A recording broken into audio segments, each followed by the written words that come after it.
Hello everyone, my name is Dr. Joel Rosen. I am the Adrenal Fatigue Recovery Ninja, and today I want to talk to you about adrenal fatigue and blood sugar. That's what you guys voted on. It's been a little bit of time, a little bit of chaos. We went through a hurricane here in Florida. It always seems that the bark is a lot bigger than the bite, so to speak. The worst part of it is waiting for the storm to actually roll in. And the gas lines accumulate, and water outages, and you can't buy water anywhere. There's no supplies, and you can just sense a palpable stress in the air. And then slowly, you start watching the same newscasts, and you start seeing the same things over and over again, and you get an overwhelm, you get in stress, and you start to eat potentially less healthy foods. You get into that overwhelm. Blood sugar doesn't stay stable. The adrenals kick in, and you get exhausted, and you contribute to your overall state of fatigue. So anyways, I wanted to get restarted with you guys. We did okay. Our power was out in our office for about a week. My power just got back in terms of internet yesterday in our house. We lost power for a couple days. And life happens. You get back into the swing of things, and you pick up where you left off, and you just be grateful for things that could have been possibly worse, and everyone is okay, and you celebrate the fact that you are moving forward. So today I want to talk to you about adrenal fatigue and blood sugar. That's what you guys voted on. And so I'm going to try to combine some elements of genetic testing, and also we're going to try to combine some elements of ketosis. We're going to combine some elements of potentially, I don't know what the other categories were. I think they were, we were talking about maybe Epstein-Barr virus, and then the other vote was balancing hormones. So we'll try to weave a little bit of all of those things in throughout the entire lecture today. So the first thing I want to say is I am really a big fan. I don't get any finder's fees or profits or kickbacks in the Precision Extra.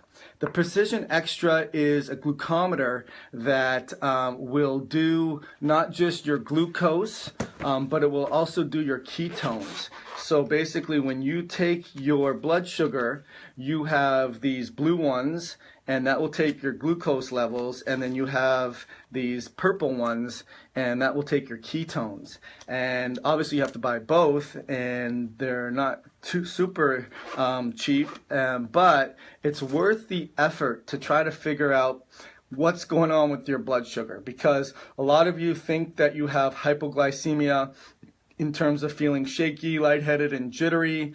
But when it comes time to know what your glucose is doing during the middle of the day, I ask a lot of the people that we work with, and they have no idea. And so that's why I do this, because I want to know what exactly is going on with your glucose. And that's really, really important. I mean, you can do a lab test, and you can look at your fasting glucose, you can look at your A1C. There's a lot of other markers nowadays that you're looking at, fructose, and your fruit, I can't speak today. And you're looking at other glycemic markers, which are really, really cool. But what I've found to be true is in these blood tests, your body is very, very phonetically stable. And what does that mean? It means your body's able to tightly regulate its values to be somewhere between 80 to 110 or 85 to 99.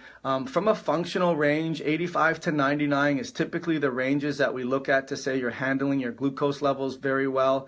But I've seen a lot of people that have really bad dysglycemic tendencies, whether it's going down too quickly, or it's going up too high, or it's going up and down. We call that dysglycemia.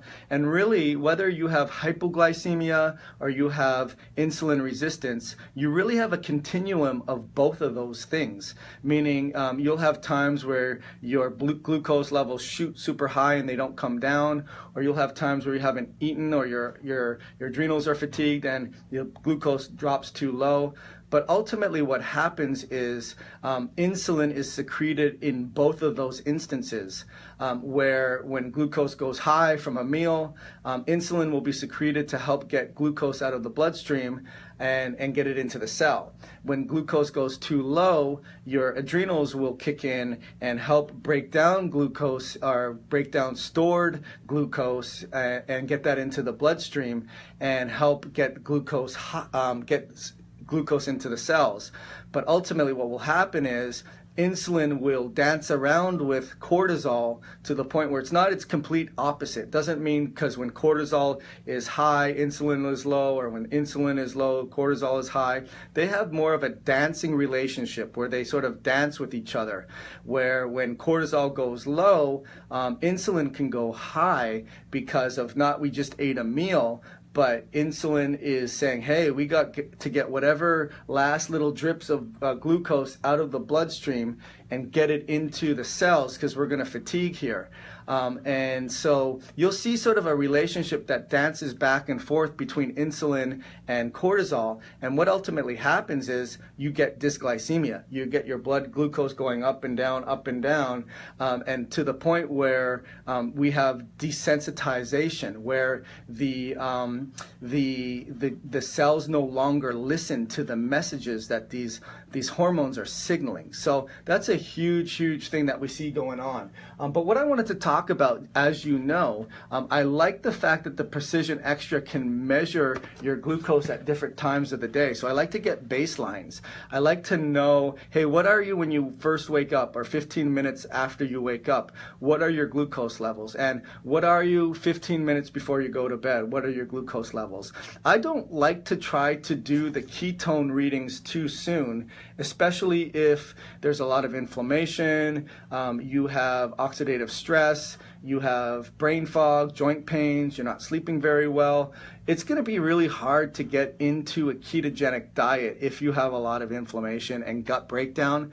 But that doesn't mean you shouldn't use the tenets, meaning use the concepts, the structures of what is good about ketosis. And what's good about ketosis is it controls your carbs to the point where you're not having these huge high levels of glucose and insulin being surging throughout the day, and then hypoglycemic tendencies, and you're trying to keep that glucose pretty much stable throughout the day. And there, I've said this before in a lot of videos that I've made, there's studies upon studies upon studies that show the biggest indicator or the best way to have a long life is to control your glucose, and to have your glucose be really, somewhere in the low ranges of, 80 or 70. So how wouldn't that mean you'd be shaky and lightheaded and jittery and your adrenals would be crashing? Not necessarily. What happens is your body is very, very efficient at utilizing fuel, namely in beta hydroxybutyrate, which is from the ketones that are produced from consuming your own supply of fuel through the stored fat or the fat that you're eating in your diet. But if you have a lot of microbial overgrowth, candida growth, heavy metal toxicity, mold exposures, you name it, it's going to be really hard to achieve that. So should I say, okay, I tried ketosis and it didn't work and I'm not going to do it? No, you should use those tenets and say, okay, well, obviously I no matter what I do, I can't get those ketones into a range where it's in ketosis. But you can also control the insulin surges by still keeping your glucose levels controlled, stable, higher amounts of fats, lower amounts of carbs, moderate amounts of proteins, but you're not having those spikes of ups and downs, and having those insulin surges. And basically, if you can think about high insulin surges, dysglycemia, you can think about inflammation, oxidative stress, adrenal fatigue, cortisol fatigue, or cortisol feedback loop breakdowns, all of the above. So hopefully that was a good little introduction, but you know me, I like to talk about the brain. And so there's a relationship between the brain and glucose that's really, really intricate that, again, you probably aren't aware of. And so the brain, like I said, it's 80% responsible for getting your body back to proper health. So if we think about the brain, as the proper regulator, orchestrator of the entire symphony in terms of controlling your immune system, controlling the synchronization of releasing of hormones, being able to control digestion, being able to control all of respiratory functions, your autonomic nervous system, things that happen automatically that you don't need to think about, like blood pressure and pulse and temperature, and also muscular system. I mean, your brain controls everything, and also your mindset. And 20% of it is your ability to put the mechanics together. So understand the framework, the engineering of it. So that's the way I look at things. But with brain, we need constant supply of fuel. And a lot of textbooks will tell you need a constant supply of glucose. And I would disagree with that. I think that the brain is much more efficient with beta-hydroxybutyrate, which is utilizing fat as a fuel source. But like I said, if you're under a lot of stress, you have a lot of gut microbes, there's a lot of toxic exposures, your hormones aren't balanced, you're taking medications, your liver's not breaking down very well, your microbiome is not intact, things are falling apart, you're not going to be able to get into a ketosis or a ketogenic state. But you should still use the tenets. Does that make sense? Hopefully that makes sense. And that's the other thing too, guys. I don't always read what you're saying along here because it's hard for me to concentrate. But I always like to see the thumbs up and the love and the hearts. So it tells me that you guys are paying attention and that you're getting some good information. So the other thing that that we look at is it does need a constant supply of fuel. And if we're insulin resistant, and we're not able to get glucose inside the cell because insulin is not doing a good job, whether or not we can use beta-hydroxybutyrate or healthy fats, then the brain is going to get fatigued. And the thing about that is the brain getting a proper supply of fuel also allows for protein to cross that blood-brain barrier. And so if the brain's not getting enough fuel and it's not able to get protein across that blood-brain barrier, what happens? Well, proteins are the building blocks for your neurotransmitters. So if we can't get the building blocks to neurotransmitters, we can have a lot of excitatory, sympathetic escape. We may not be able to focus and concentrate. I know someone asked about brain fog. We also may not be able to calm down after we get stressed. We may not be able to fall asleep. And that creates a vicious cycle because now we can get anxious and we can interpret the lack of fuel as something that we need to do in terms of be compulsive or get anxious. And really it's a decrease of fuel supply to the brain. So anyways, the other thing that happens is if the brain doesn't get enough fuel, it can activate an inflammatory response. And that inflammatory response is basically signaling of these microglial cells that tells the brain that it's inflamed. And that's where we get more brain fog too. So, and it can inflame different areas of the brain. If it inflames the front part of the brain, we may have focus and concentration issues and having problems with being able to do sequential thought processes. We may also have movement disorders, balance, coordination, dizziness, vertigo. Anyone have things like that? I mean, if they do, there's this glucose relationship and this inflammation relationship. And it's really a two-way street. We're going to talk about that in a second, but it's a two-way street where glucose impacts the brain and the brain impacts the glucose. And so those are the things that I wanted to talk about. I also wanted to talk about the hypothalamus. The hypothalamus, as you guys know, it's in the brain, and it's responsible for signaling things. So there's three signals that the hypothalamus does when it's signaling in response to glucose going too low, or the body feeling like it's not getting enough energy. And what will happen, and that's a really important distinction, we'll talk about that in a second. But when the hypothalamus sense that there's not enough energy, it activates the satiation portions of the brain that tells you you're hungry, that you need to eat. And so when that feedback loop gets broken in the hypothalamus, or it misinterprets the information, it can make you hungry when you're not really hungry. Only your brain interprets you as being hungry because it's not getting the signals to say that there's energy happening inside the cell. And that could be ATP production, or that can be glucose delivery. And that's a really important distinction, because that's where this comes into play. Because I want to know, hey, when I'm super hungry and I feel shaky and lightheaded and jittery and my brain's telling me it's hungry, is my glucose levels actually low?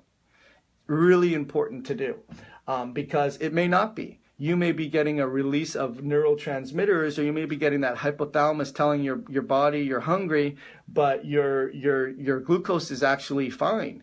And I think you need to learn that, because that will cause a whole negative cascade of having your immune system be overwhelmed, that will have your gut health breakdown, that will have your oxidative stress breakdown cell membranes. And we're going to talk about that in a second too, with the genetic component. And that's also going to cause you to gain weight.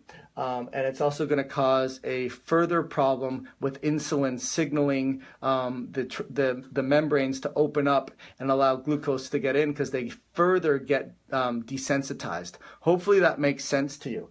The second signaling system is the adrenals, in terms of the sympathetic autonomic nervous system. So what will happen is it will tell the adrenal medulla, hey, you got to release adrenaline. This is a stressful thing. And that's where a lot of you guys who have dysglycemic problems or glucose handling problems, that you get lit up like a Christmas tree at night, and you wake up in the middle of the night and you're ramped up and you feel like you have an adrenaline surge. Let me see a show of hearts or likes if that's happening to you, because I know it's happening to a lot of people. So hopefully there are people listening that can tell me that there's a delay. There's this weird delay that you don't have like the hearts or the thumbs up or the likes right away. And I'm like, oh, no one likes it. But now there's a lot of hearts, or thumbs up. I'd rather like hearts, actually. But anyways, thank you very much for that. So as far as we were talking about having the adrenaline surges and waking up in the middle of the night. And we know that that's more than not, and almost every time, there's going to be a glucose handling problem. And we get focused on melatonin, and we get focused on sleeping aids and GABA and HTP and even, medications. But meanwhile, what is that doing to fix the glucose problem? What is that doing to fix the hypothalamus problem? What is that doing to fix the cell membrane and oxidative stress problem? It's not. What is it doing to the overwhelmed, stressed out, adrenal fatigue problem? It's not. I mean, I understand about getting, can you move the camera to show all of the boards writing? You know what, Joy, I can do that. Let me do that for you. Just do that. There's not all the writing on there, but I will go through it with you. Hopefully that's a little bit better. So when you take a pill, you want to balance the short-term necessity of getting some immediate relief today with the long-term, medium-term needing to fix the problem. So I understand if we need to sleep and we need some help, then you need to do that. But that's a short-term thing. It's not meant to be long-term, because then you start to develop not necessarily dependencies, but chemical changes and plasticities that make the signaling system break down and not be as effective. And then you need more and more and more and more, and it has less and less and less and less. And meanwhile, the problem gets further and further and further and further, to the point where now only a small problem becomes a crisis. And hopefully that makes sense to you. So the third thing that the hypothalamus signals when there's a dysglycemic problem, or there's a glucose problem, or there's a perceived energy problem, is the fact that your brain is going to tell your adrenals to make cortisol. And that's where the adrenals fit in. And what we're doing nowadays, which I think is awesome, if you ask me, is I test not just glucose. Oops, sorry. I don't just test glucose. I'm going to have to go here in a couple moments. I don't just test your cortisol through the urine, which is 4 different urine tests, 4 different times of the day, where we look at your circadian rhythm, we look at the metabolites, we look at phase 1 and phase 2 of liver breakdown, we look at 8 different estrogens, we look at all the different testosterones. It's an awesome test.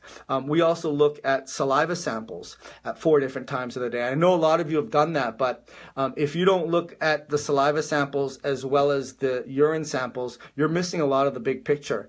And I also do the blood tests so I can see the pituitary hormones as well. So maybe there's other docs that do all 3 of those. I'm not sure, but I know I do that, and I do that with the genetic component and also taking glucose and all that stuff. So if there's other people that are out there that doing that, then good, you're on the ball. If there's not a lot of other people that are doing that, it's because they didn't suffer like I did, and they didn't realize that they had to put all the pieces of the program together on their own, and that's what I do. Hey, Melissa, I hope you're doing well, and everything's going well over there. So anyways, we have we were talking about the 3 things that the hypothalamus does when the glucose or the energy levels, and I would say probably when energy levels go down, not just when glucose levels go down, when the ATP production goes down, your mitochondria is not doing a good job of producing energy, you're not getting glucose inside the cell. It's not just glucose inside the cell. It's all of those things. So if you're just focusing on glucose, you're not focusing on mitochondrial health, you're not focusing on the whole picture, then you're not going to fix the whole problem. And so it signals the satiation centers to tell us we're hungry. It tells us that there's an adrenaline surge, and it also tells us that there should be a cortisol surge. The other part of the brain that has a relationship with glucose or energy production or lack of ATP production or mitochondrial dysfunction or glucose delivery problems or fuel delivery problems is your hippocampus. Your hippocampus is in the temporal lobe, and it's responsible for maintaining that circadian rhythm. So we should be nice and bounding with a lot of energy in the morning, and we should be tired at the end of the day, and we should, kind of do that every day. Wake up, spring out of bed like a champion, go to bed at night, hit the bed hit the pillow and like a baby with your head, and do the same thing over and over again. And how many of us are doing that? Not very many people. So that circadian rhythm gets broken, and that hippocampus is a sensor of glucose and cortisol, and it gets stimulated and it breaks down. And given that it's in the temporal lobe, it's responsible for short-term and long-term memory. So how many of us out there have bad short-term and long-term memories, and is wired and tired and crashes in the middle of the day and wakes up exhausted, and it's time to go to bed and they're racy? I mean, how many of us have that? That's a hippocampal problem. And we can see that on a saliva sample where the rhythm is off. The urine tests aren't as good as the saliva samples to see the rhythm. But the urine tests are way better than the saliva to see the metabolites. And the blood tests are way better than both of those to see the other hormones, like the FSH and the LH. And also, if you can order a blood test and look at the free fraction of the hormone, that's going to be really, really great as well. So remember that there's 2 components of the hormone. There's the type that's bound to a protein, and there's the type that is not. And it's only the type that's not that actually has an action on the receptors. And so I cannot get anyone to do the saliva tests. Yeah, I mean, I don't know what to tell you. I almost think, Natalie, that they're a bit outdated because you need all 3 of those things. I see a lot of people that show me the saliva tests, and they see what I see. It's like they're low across the board. Yeah, I expect that. But what's going on with the metabolites? What's going on with your pituitary hormones? What's going on with other stressors that are actually causing these things in the first place? Because when you measure the cortisol levels from a saliva test, it's just telling you the impact that stress is placing. It's not telling you actually what is causing the stress and what other breakdowns are occurring in the body and what to do to fix that and how your genetics are involved, all of the above. So anyways, the other thing I wanted to talk to you is about about, what else did I want to talk to you about? I wanted to talk to you about just obviously what can you do about it? And so, what we tell patients is you have to really get good quality foods. I mean, it seems basic to say that, but you don't want to have synthetic, pre-made, packaged, antibiotics and even moldy foods, sprayed foods, even GMO'd foods, because ultimately those are going to be disruptors. And when they're disruptors in your body, it creates inflammation, and that inflammation causes insulin surges, and that causes breakdown, and it causes everything that we talked about here. So I guess I'm giving you a bit of a different perspective in terms of the central processing and how that relates to the adrenals and how the adrenals relate back to that. So hopefully that was really helpful. I know I can do a lot more, but I actually have a call that I have to get on here. So I was going to give you a little bit of the genetic component. I'm going to have to wait to another time to do that. And the other thing I would say is not just eating healthy. You want to make sure you eat a healthy combination of a protein, carb, and a fat. We want to make sure you identify foods that you may be reacting to. You want to know if you have any bacterial microbial overgrowth or candida or yeast infections. You want to know, hey, what is your glucose levels doing? Potentially, you want to also try to get a healthy amounts of or a lot of healthy fats and not too much proteins. I still believe in carbs, but I don't believe in stuff that are GMO'd. I don't believe in huge bowls of different types of starchy stuff that causes huge spikes of insulin. I believe in fibrous vegetables and really balancing it with a healthy fat like an oil, MCT, coconut. If you're not reacting to dairy, ghee, butter, looking at healthy fats, and then moderate to mild amounts of proteins. And then obviously you want to look at what your adrenals are doing, you want to look at what your brain is doing, and you want to construct a program based on all of that. So anyways, Joy, you know what, the writing, sorry if I missed, but can you link what you're saying to postprandial hypoglycemia, please? Okay, so I guess what I can say is that when you have hypoglycemia, what happens is if you're eating foods that are really spiking your insulin levels, what's going to happen is you are going to have a drop of your glucose levels. And whether your cells are desensitized to the signals that insulin is signaling, insulin ultimately is going to overcome, meaning it's going to continue to rise and say, hey, it's not listening to me. It's not listening to me. It's not listening to me. It's not listening to me. Okay, it's finally listening to me. Finally, the cells are listening to insulin, and that's going to cause a huge drop of your blood sugar, and that's going to create some potential, fainting. That's going to shaky and lightheadedness. A lot of that could be because of blood pressure falling too low too, and not because of insulin surges, but because of your mitochondria being in dysfunction and your autonomic nervous system not being able to handle the stressors that you're giving on it. So don't confuse that with low blood pressure because of the inability to compensate for the stressors. But ultimately, the higher the glycemic index, the higher the level, the insulin shoots up. And if you don't take your glucose levels and you interpret your satiation as being hungry, but your actually glucose levels are high, insulin levels are still high, and then you're eating another meal, and that's causing even a further dip. So hopefully that answers a little bit of your question. I gotta go. If there's any other questions, I hopefully felt that you guys that was worthwhile. What causes brain fog? We talked about that. How long would you wait to go down a different avenue when ketosis you see isn't working? there's just, Tiffany, I don't know how to answer that properly because I don't know if you're taking your glucose monitors, you're taking your ketones through blood values versus through urine values. I don't know if there's other tests that you've done to identify if you have any types of bacteria growth or what other variables are going on. So it's hard to answer that.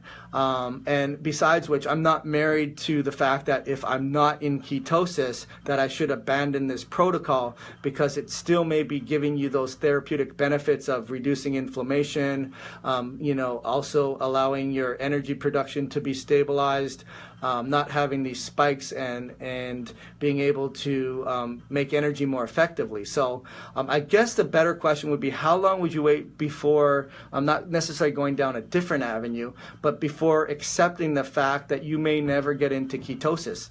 But it's a better diet than the huge insulin surges that you're doing, and you may take a little bit of time to get there. There may be some genetic components that are preventing you to get there.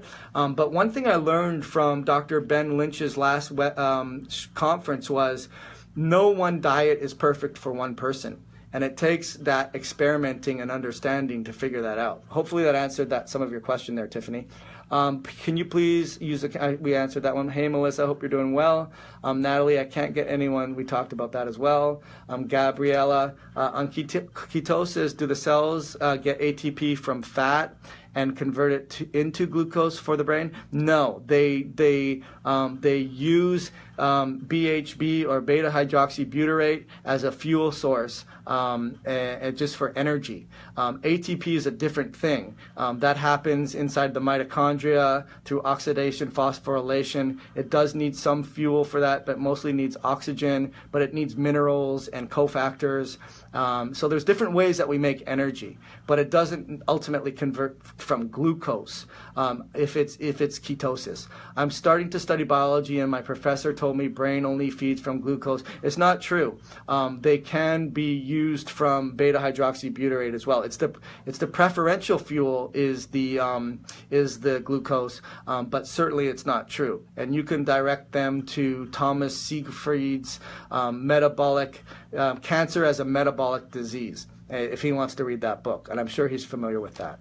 I'm sorry I missed it, but can you link what you're saying? We talked about that. Joy, you're welcome. Really, really informative as usual. Thanks. You're welcome as well. Hopefully you guys found that useful. I don't know if I'm going to be doing this on Thursdays. There wasn't very many people on this call today. Probably go back to Tuesdays, and I hope that was helpful for you guys, and I hope you have a really good night. Take care, and thanks for the love and for the hearts. Hope you guys have a great evening. Take care.